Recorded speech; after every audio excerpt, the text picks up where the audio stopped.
Pernah nggak sih kamu ada di satu hubungan yang rasanya tuh aneh? Jalan sih jalan terus, tapi kok kayak ada yang kosong ya? Kelihatannya baik-baik aja, tapi hati rasanya capek banget. Nah, hari ini kita mau coba bedah bareng-bareng momen ketika bertahan itu ternyata bukan lagi soal cinta. Ada satu kalimat yang kalau kita berani jujur ke diri sendiri, mungkin bisa ngejelasin semuanya. Kalimatnya dimulai dari sini. Bukan cinta, tapi takut kehilangan. Sekilas kedengarannya mirip ya. Padahal ini tuh dua hal yang beda banget. Dan seringnya kita kejebak di antara keduanya tanpa kita sadar. Inilah inti dari obrolan kita kali ini. Oke, kita masuk ke bagian pertama. Di sini, ayo kita coba jujur-jujuran sama diri sendiri. Nggak usah ada yang ditutup-tutupin. Kenapa ya kita rela bertahan, padahal rasanya tuh udah sakit banget? Rasanya kayak gini kan, kamu capek, ini bukan capek fisik abis kerja seharian. Ini capek batin, capek berharap dia bakal ngerti, capek ngerasa berjuang sendirian, capek berantem soal hal yang itu-itu lagi. Dan akhirnya, ya sering nangis, mungkin diam-diam di kamar mandi, atau pas lagi di jalan pulang sendirian. Tangisan yang nggak keluar suaranya, tapi nyeseknya luar biasa. Dan yang paling bikin sakit hati, kamu merasa nggak dihargai. Usaha kamu, pengorbanan kamu, cerita kamu, semuanya kayak dianggap angin lalu. Keberadaanmu seolah-olah nggak penting buat dia. Anehnya, setelah semua rasa sakit itu, kamu tetap di sana. Jauh di dalam hati kecilmu, kamu tuh tahu banget, ini bukan hubungan yang kamu mau. Ini bukan kebahagiaan yang kamu impikan. Tapi, kenapa rasanya susah banget buat pergi? Nah, disinilah otak kita mulai pinter banget ngeles. Kita mulai menciptakan bisikan-bisikan buat menenangkan diri. Alasan-alasan yang kedengarannya masuk akal, padahal cuma buat menipu diri sendiri sesaat. Apa aja tuh bisikannya? Ini dia dua mantra andalannya. Yang pertama, nanti dia juga berubah kok. Mungkin dia lagi banyak pikiran aja.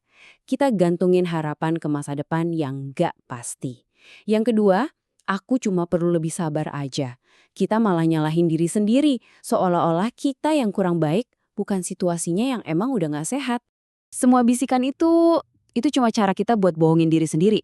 Karena kalau kamu lagi sendirian, lagi ngelamun, kamu tahu persis ini tuh sakit.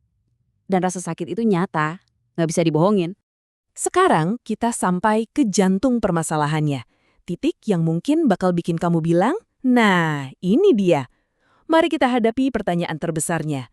Yang bikin kamu bertahan itu beneran cinta atau jangan-jangan sesuatu yang lain? Coba deh kita lihat perbandingan ini bareng-bareng. Di kolom kiri, kita mikir kita ini pahlawan. Aku bertahan demi menjaga hubungan. Kedengarannya mulia kan? Tapi coba kita jujur. Geser deh ke kolom kanan. Seringkali itu bukan cinta. Itu murni rasa takut.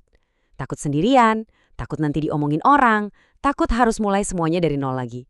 Dan yang paling parah, takut nggak akan ada orang lain yang mau sama kita. Inilah yang namanya takut yang menyamar. Jadi, rasa takut akan kesepian dan kehilangan itu begitu besar sampai kita salah mengartikannya. Kita kira itu adalah bukti cinta sejati, bukti pengorbanan. Padahal sebenarnya itu adalah rantai yang ngikat kita di tempat yang salah. Jadi, coba kita akui sama-sama. Kamu bertahan bukan karena kamu bahagia. Bukan.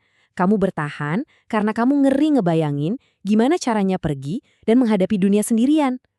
Jadi bukan cinta yang menahanmu, tapi ketakutanmu sendiri. Dan inilah harga yang harus kamu bayar. Setiap hari kamu bertahan dalam ketakutan itu, ada sebagian dari dirimu yang perlahan-lahan mati. Dirimu yang tadinya ceria, jadi sering murung. Dirimu yang tadinya punya banyak mimpi, sekarang lupa cara bermimpi. Kamu kehilangan dirimu sendiri. Eits, tapi tunggu dulu. Ini bukan akhir dari segalanya. Di bagian terakhir ini, kita akan coba membalik cara pandang kita. Karena melepaskan itu bukan berarti kalah. Justru, itu adalah sebuah kemenangan. Ada sebuah kesadaran yang mungkin awalnya bakal terasa pahit banget. Hal yang paling menyakitkan dari semua ini ternyata bukanlah perlakuan buruk dia ke kamu. Tapi adalah momen saat kamu sadar bahwa kamulah yang selama ini mengizinkan semua itu terjadi.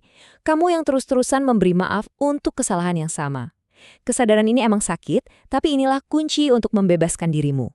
Ingat baik-baik ya, cinta yang sejati, cinta yang sehat, itu seharusnya membuatmu tumbuh jadi versi dirimu yang lebih baik, bukan hubungan yang terus-menerus bikin kamu merasa kecil dan terluka.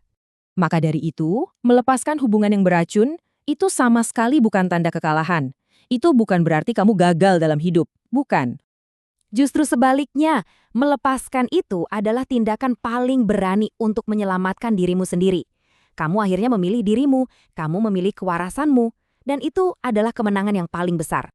Jadi, aku tinggalkan pertanyaan ini untuk kamu renungkan. Kalau kamu lihat situasimu sekarang, keputusanmu untuk bertahan itu apakah masih bukti cinta yang tulus? Atau jangan-jangan itu hanyalah tanda kalau kamu sedang sangat ketakutan? Coba jujur sama diri sendiri ya.